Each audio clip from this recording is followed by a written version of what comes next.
Let me ask you a real question. Why are people spending $4,000 to $6,000 to go to Hawaii, when Florida is sitting right there with the same beaches, warm water, palm trees, resorts, nightlife, and food, for half the price? This isn't hate. Hawaii is beautiful.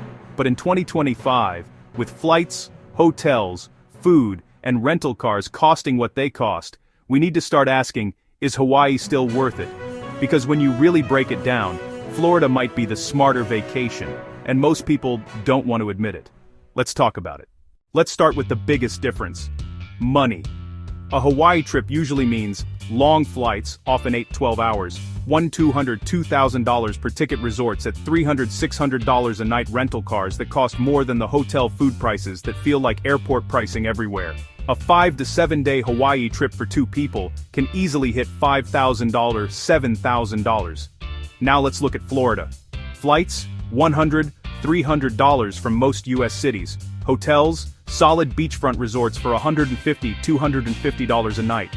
Rental car, cheap, plentiful, optional depending on where you stay. Food, normal prices, big portions. Options everywhere.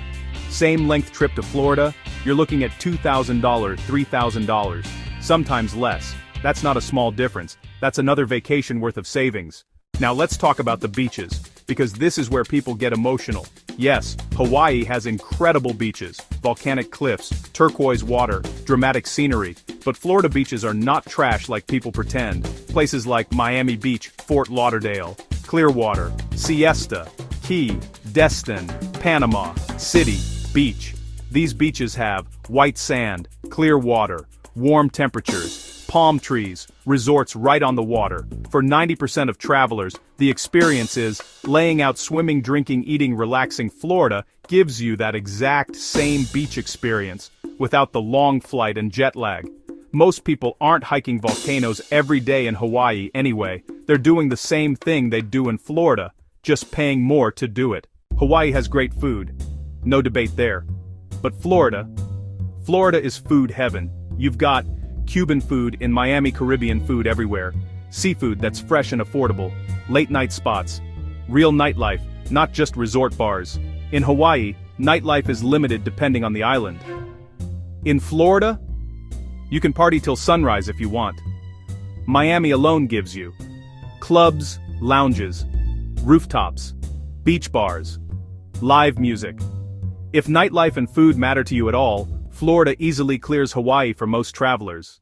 Here's something people don't think about. Hawaii is isolated.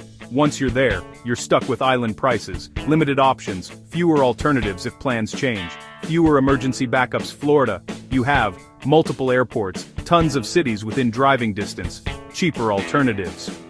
If one area is overpriced, way more flexibility. If weather changes, crowds get crazy, or something feels off, you can pivot in Florida. In Hawaii, you're committed. That matters more than people admit. Now let's be fair. Hawaii does make sense if you're celebrating a once-in-a-lifetime moment. You want hiking, waterfalls, volcanoes. You're going for cultural reasons. You're fine spending more for the experience. Hawaii is unique, no argument. But if your goal is relaxation, beach vibes, fun food, warm weather, not blowing your budget, Florida is the smarter move for most people. So why go to Hawaii when Florida offers 80-90% of the same vacation experience for half the price? This isn't about disrespecting Hawaii, it's about being honest with your wallet. In today's economy, travel smarter. Get more trips instead of one expensive flex. Florida isn't a downgrade. For most people, it's the better deal. Now I want to hear from you. Would you rather spend big on Hawaii once, or take 2 or 3 Florida trips for the same money? Drop it in the comments. If you like real travel breakdowns without the hype, make sure you subscribe to Highway Traveler. We keep it honest over here. More videos coming soon.